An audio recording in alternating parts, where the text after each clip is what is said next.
Il existe des prisons en Russie que les criminels craignent plus que la peine de mort elle-même. Imagine que tu es emprisonné au milieu du cercle arctique glacial, où chaque jour ressemble à un supplice sans fin. Ici, les criminels les plus dangereux, des tueurs en série aux terroristes, sont enfermés et n'ont pratiquement aucun espoir de sortir un jour. Alors découvrons ensemble le monde sombre de ces prisons.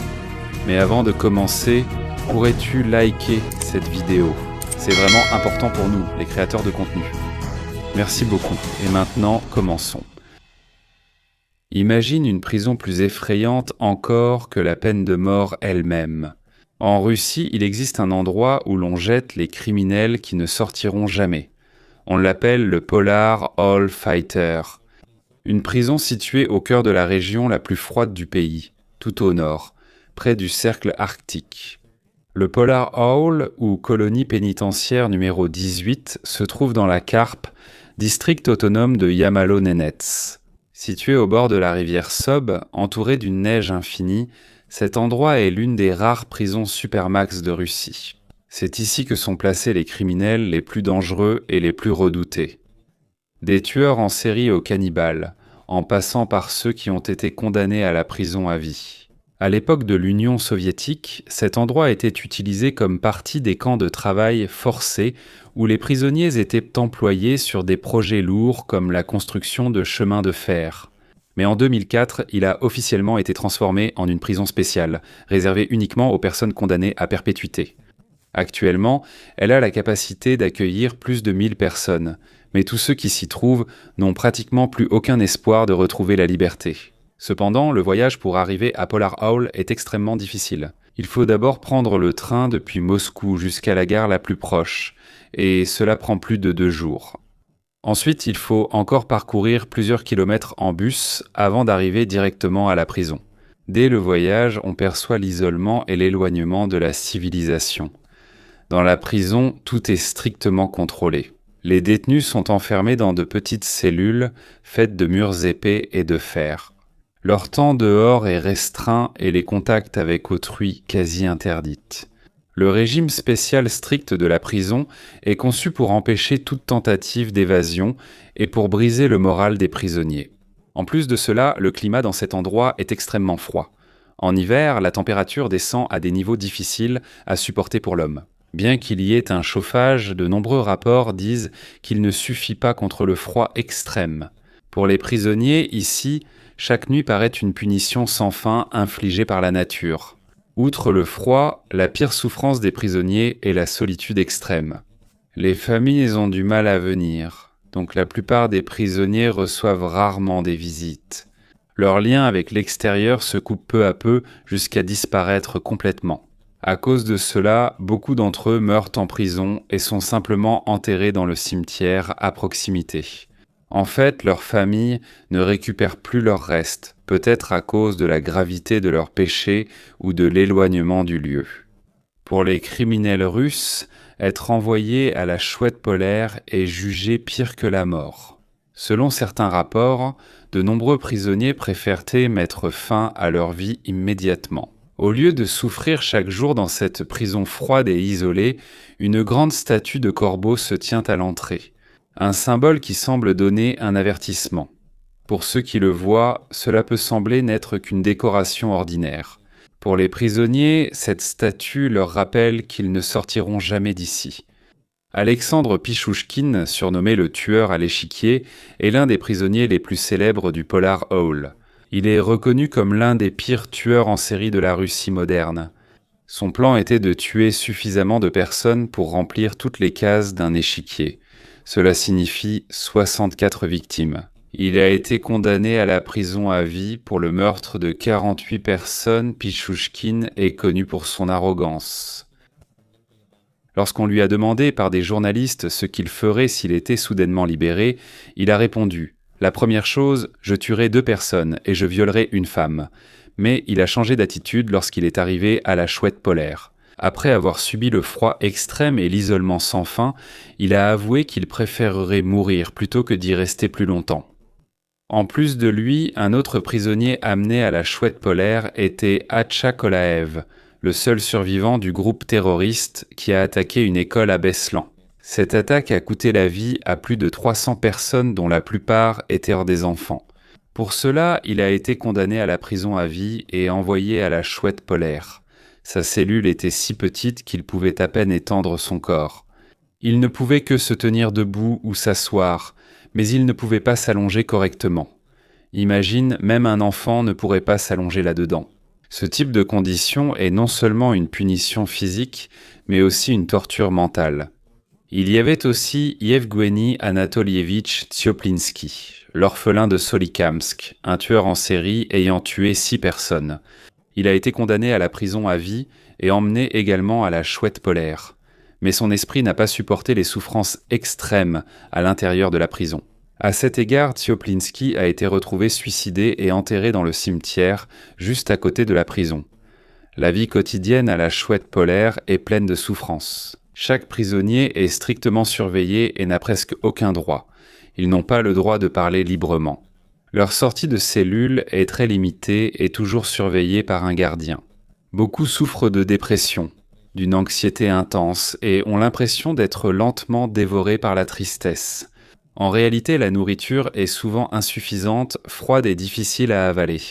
Le sommeil n'est pas non plus confortable à cause du matelas mince, à cause du vent glacial qui pénètre même dans Zelda.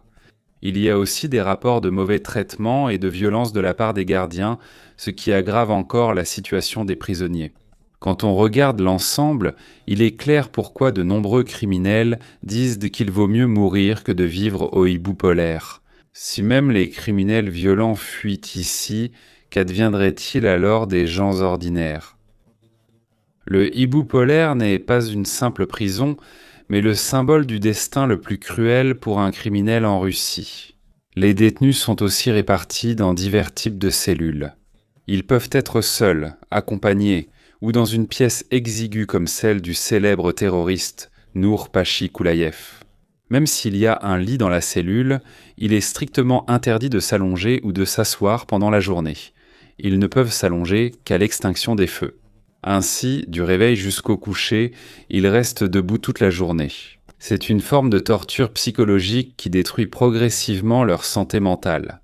Mais ils sont autorisés à sortir pour ce qu'on appelle l'exercice, d'environ 90 minutes chaque jour. Ce n'est pas un vrai exercice. L'endroit est aussi une cellule entourée de hauts murs en béton et d'un toit en acier.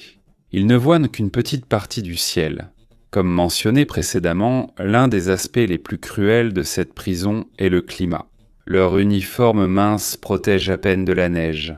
Si l'un d'entre eux bouge, tout le groupe est arrosé par un canon Nao, ce qui refroidit encore plus leur corps. Contrairement à d'autres prisons où des groupes ou des gangs se forment, ici toute forme de communication est interdite. Même dans les cellules doubles où un détenu partage la cellule avec un autre, il est interdit de parler. Si quelqu'un est surpris en train de le faire, il recevra une lourde punition. Durant les 10 premières années de leur peine, ils sont privés de visites et d'appels téléphoniques. Ce n'est qu'après 10 ans qu'ils peuvent que voir leur famille, et cela seulement une fois par an. En lien avec cela, il n'y a pas non plus de cafétéria ou d'endroit où les prisonniers peuvent se rassembler. La nourriture leur est directement livrée dans leurs cellules. Ils passent presque tout leur temps seuls. C'est silencieux et ils ne voient que les gardiens. Le but de ce système est simplement clair. Les empêcher de créer des liens, briser leur morale et leur enlever tout espoir. Pour certains, cela paraît juste car les personnes ici sont des criminels ayant commis des meurtres, des actes de terrorisme et autres crimes graves. Mais malgré cela, beaucoup disent aussi que la punition est trop sévère. De plus, à Polar Owl, tous les liens entre les prisonniers et leurs familles ont été coupés. La plupart de leurs proches pensent qu'il n'y a plus aucun intérêt à les revoir. Chaque jour, les prisonniers ne voient que les gardiens et leurs codétenus. Ils n'ont aucun lien avec l'extérieur, alors leur monde se limite à l'intérieur de la prison froide et dure. La vie quotidienne en prison est toujours la même. Torture physique, tourments mentaux et souffrances abondent. Les soins médicaux sont insuffisants et la nourriture reste toujours la même, sans variété. Même écouter la radio ou regarder un film est contrôlé par les gardiens. Ce sont eux seuls qui choisissent le programme à écouter ou le film à regarder. Et cela n'arrive qu'une seule fois par semaine. Chaque mouvement des prisonniers est programmé, de l'heure de la promenade à l'heure du coucher. Il est presque impossible de s'évader de la prison Polar Owl en raison de sa sécurité très stricte. La prison possède 3 portes en acier pour chaque cellule et elle est entourée de 5 couches de haute clôture également en acier. Autour de celle-ci, il y a des gardes armés et de grands chiens appelés bergers du Caucase. Les chiens sont dressés pour être agressifs et attaquer immédiatement sur commande. Deuxièmement, l'emplacement lui-même est une autre raison. Pourquoi personne ne s'en échappe-t-il ? La prison est au cœur du cercle arctique, isolé de la civilisation. Un détenu a essayé de s'évader. Alexandre Lanstratov, surnommé le chauffeur de taxi sanglant, était un voleur et tueur en série ayant tué 6 passagers. À cause de cela, il a été condamné à la prison à vie et transféré à la prison Polar Owl. 3 ans après son incarcération, il a tenté de s'évader pendant une promenade. Il était accompagné des gardiens. Il a utilisé une barre de fer pour bloquer la porte, puis a couru et franchi la clôture. Mais en descendant, il a été immédiatement attaqué par des chiens affamés et impatients d'attaquer. Même si les gardiens ont tenté d'arrêter les chiens, ses blessures étaient déjà graves. Yal a été ramené à l'intérieur et enfermé seul dans une cellule. Quelques mois plus tard, il est mort. Depuis, plus personne n'a tenté de s'évader. Après cet incident, la sécurité de la prison a été renforcée. Ils ont ajouté plus de barrières en acier et renforcé la surveillance. Le message était clair. Personne ne peut s'évader du Polar Owl. Pour ceux qui sont enfermés ici, il n'y a que 2 avenirs possibles.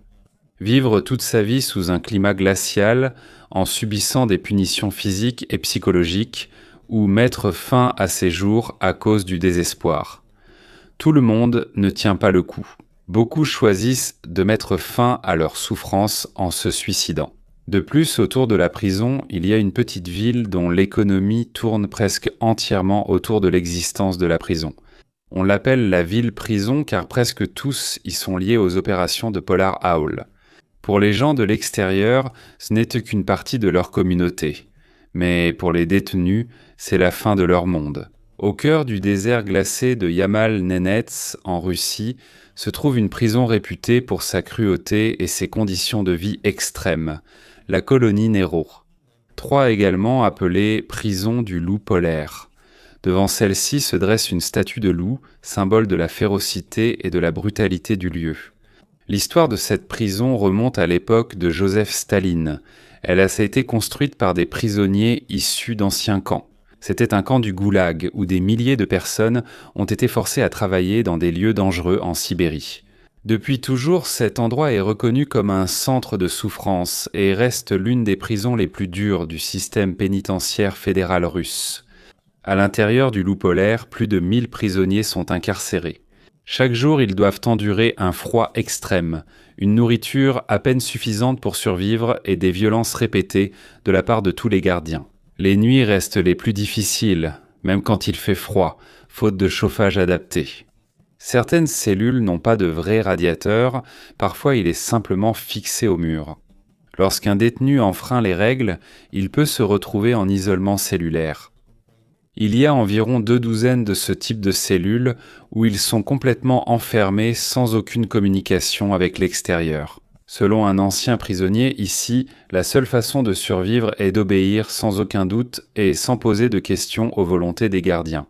Dans cet endroit, la peur et la méfiance règnent en maître. Les prisonniers sont souvent encouragés à se dénoncer les uns les autres, ce qui rend presque impossible toute entraide ou véritable amitié. Ainsi, chacun reste anxieux, sur ses gardes et ne fait confiance à personne. Même pour la moindre erreur, il risque d'être blessé ou puni. L'un des prisonniers les plus célèbres ici est Platon Lebedev, homme d'affaires emprisonné 8 ans pour évasion fiscale, blanchiment d'argent et détournement de fonds. Certains prisonniers ici sont considérés comme ennemis du gouvernement. L'un d'eux a dit que dès que tu franchis la porte, on te rappelle immédiatement que tu es au purgatoire, que tu n'as aucun droit et que tu ne peux t'adresser à personne pour te plaindre. Mais la punition ne se limite pas seulement à la faim et au froid. De nombreux prisonniers ont signalé des électrochocs et des passages à tabac infligés par les gardiens. Parfois, ils sont enfermés dans une boîte en fer et doivent se rester accroupis ou recroquevillés comme dans le ventre de leur mère. En raison de l'étroitesse et de la difficulté de la position, ils respiraient à peine. C'est l'une des méthodes de torture les plus brutales vécues par les prisonniers du loup polaire. Malgré cela, certains préfèrent être envoyés au loup polaire plutôt qu'au hibou polaire. Cependant, cela ne signifie pas que la vie est facile au loup polaire. Ici, chaque jour ressemble à un combat sans fin pour survivre. La question maintenant est la suivante. Peu importe la gravité du crime commis par les personnes incarcérées ici, méritent-elles vraiment d'être soumises à ce genre de punition ? En plus de ce qui a été mentionné, la prison de Boutirka est l'une des plus anciennes prisons de toute la Russie. Elle a été fondée à l'époque du règne de Catherine la Grande. Au début, elle servait de prison pour ceux considérés comme des ennemis de l'État, tels que les révolutionnaires et les personnes opposées au gouvernement. Au fil du temps, elle est restée connue comme un lieu où l'on envoyait ceux considérés comme dangereux et difficiles à contrôler. C'est l'une des plus grandes prisons de Moscou et elle reste active jusqu'à aujourd'hui. Pendant longtemps, les murs de la prison de Boutirka ont été témoins de toutes sortes de détenus, des terroristes, voleurs et criminels, jusqu'aux politiciens et aux critiques du gouvernement. La longue activité de la prison enferme désormais l'histoire du pays.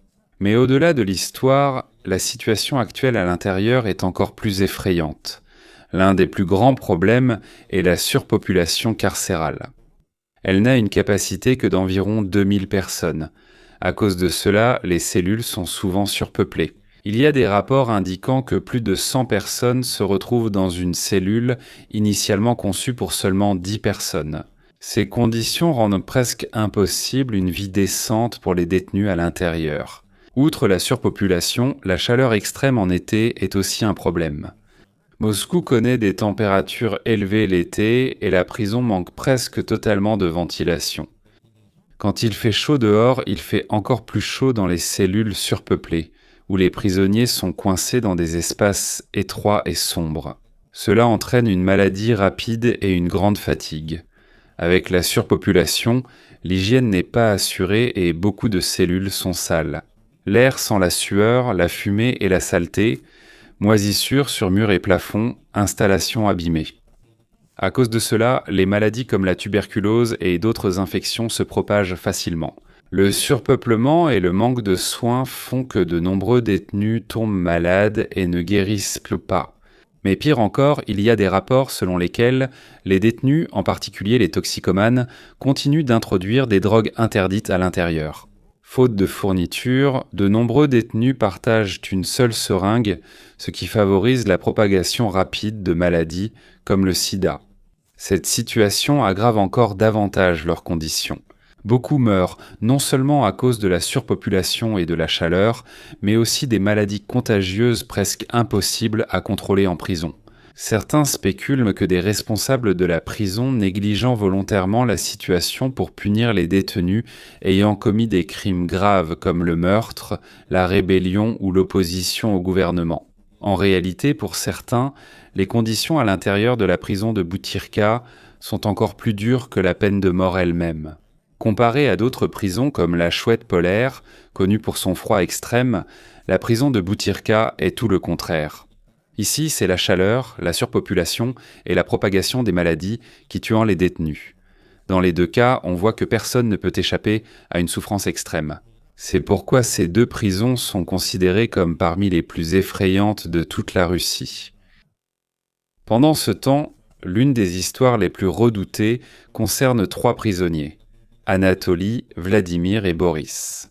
Chacun d'entre eux a un passé de crimes graves qui les a conduits à être condamnés à la prison à vie. Anatoly a été condamné à perpétuité pour avoir tué un homme simplement pour lui voler sa voiture. Ce n'est pas tout, il a aussi tué les enfants de cet homme et une personne âgée témoin de son acte. Vladimir, lui, est connu comme voleur. Un jour, il est entré dans un appartement pour voler, mais il y a trouvé un couple à l'intérieur. Au lieu de battre en retraite, il a tué le couple avec une hache, puis il a pris leurs objets de valeur. Pendant ce temps, Boris s'est disputé avec un collègue.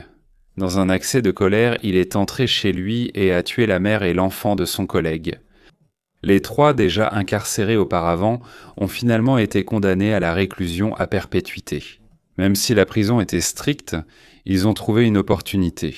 Pendant qu'ils faisaient l'embrun de l'exercice à l'intérieur de la prison, ils ont trouvé un petit trou dans le sol. C'est là que leur plan a commencé. Ils creusaient en chaque jour uniquement avec leurs mains. Pour s'assurer de leur sortie, ils ont même acheté une carte à un gardien en échange d'un oiseau en dollars. Après de longues journées de fatigue, ils ont pu s'évader, mais leur liberté fut brève. Vladimir et Anatoly ont été repris après 3 semaines. Boris, quant à lui, a réussi à rester libre plus longtemps. Arrêté 1 an plus tard, après une tentative de vol en magasin, il a finalement, comme les autres, été renvoyé en prison. Voyons maintenant une prison plus célèbre en Russie, la prison du Cygne blanc. Elle se trouve à Termkrye et est considérée comme l'une des prisons les plus sécurisées du pays. Lorsqu'elle a été ouverte pour la première fois, elle était destinée aux prisonniers politiques.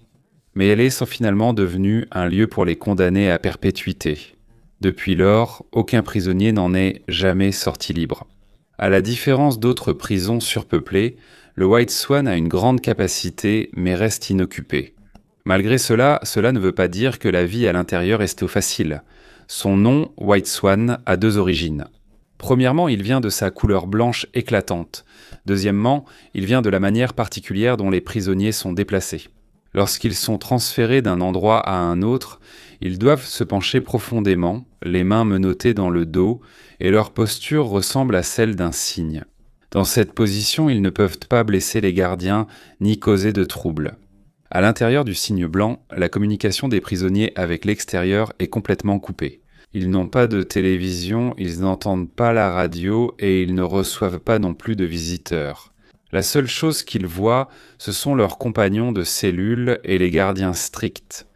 Pendant ce temps, beaucoup se demandent, cette façon de punir les prisonniers est-elle vraiment humaine ? Mais quand tu apprends la gravité de leurs crimes, tu te rends compte que c'est peu de choses comparé aux dégâts qu'ils ont causés. Parmi les exemples célèbres figure Dimitri Binogrado, ex-avocat devenu tueur de masse après la rupture avec son collègue. Il est responsable de ce qu'on appelle la fusillade de Moscou, où 6 personnes ont trouvé la mort. Ainsi, il passera toute sa vie en prison, dans un établissement nommé le Cygne blanc. Il y a aussi Dimitri Karimov, plus connu sous le nom de maniaque des produits en béton. Il a violé 10 femmes et en a tué certaines d'entre elles. Cette affaire a choqué la Russie par sa cruauté envers des victimes innocentes. Il y a aussi Gennady Serebrennikov, ancien major du ministère de l'Intérieur. Lorsque son fils a été impliqué dans un meurtre, il a choisi de tuer tous les témoins pour le sauver. De plus, il a même tué la propre épouse de son fils. Actuellement, il est comme les autres criminels impitoyables, emprisonné à la White Swan jusqu'à son dernier souffle. À la White Swan, les prisonniers subissent surtout de lourds effets psychologiques, au-delà des punitions physiques. Les cellules sont strictement surveillées et chaque mouvement des détenus est contrôlé. Selon les rapports, les règles y sont extrêmement strictes. Un psychologue est spécialement assigné pour étudier chaque prisonnier et les placer avec d'autres dont les personnalités ne vont pas entrer en conflit. L'objectif est d'empêcher les détenus de sombrer dans la folie. Le simple besoin d'un tel système montre la lourde tension interne. Bien que leur vie quotidienne soit triste, on leur accorde quelques petites choses. Ils sont autorisés à marcher pendant 1 heure chaque jour et à prendre une douche de 10 minutes 1 fois par semaine. Ils ont aussi accès à une petite bibliothèque et à un commissariat pour acheter des articles essentiels. La White Swan est déjà sévère, mais la prison Black Dolphin est encore plus effrayante. Elle est connue comme le foyer des criminels les plus dangereux, des tueurs en série et des terroristes jusqu'aux cannibales. On l'appelle Black Dolphin à cause de la statue d'un dauphin noir qui se dresse juste devant l'entrée de la prison. Dans Black Dolphin, chaque détenu est isolé dans des cellules strictes à 3 portes en acier. Impossible de sortir sans traverser des contrôles stricts. Chaque jour, ils ne reçoivent que 90 minutes pour faire de l'exercice, tandis que leurs cellules sont fouillées par les gardiens pour s'assurer qu'aucun objet illégal n'y soit présent. Du réveil au coucher, ils ne peuvent ni s'asseoir ni s'allonger sur leur lit. Ils restent debout car les gardiens passent toutes les 15 minutes pour vérifier le respect des règles. Ceci sert de moyen pour les empêcher de planifier une évasion ou toute activité secrète.